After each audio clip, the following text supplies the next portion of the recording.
Okay, we're going to move on to testing our pH. I went ahead and filled up my water to the 44 ml as recommended. Remember, our pH range we want it to be in is the 7.6 to a 7.4.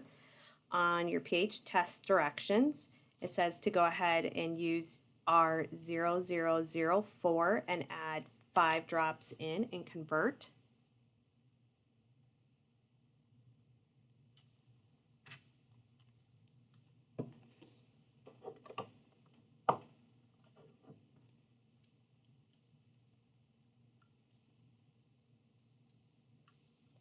I'm going to match my sample. Looks like it's about a 7.6, so pretty close to exactly right where we want it. Just so you know, the pH does have 2 tests.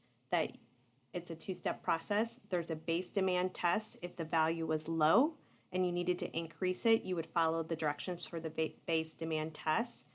If the value was high, you would follow the directions for the acid demand test. I'm going to go ahead and assume that the value is low just so you can see what that's like.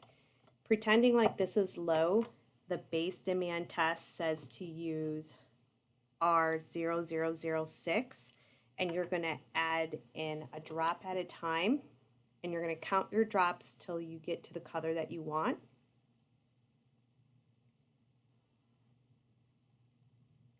I'm going to pretend like we just needed to add 3 drops to get to the range we needed.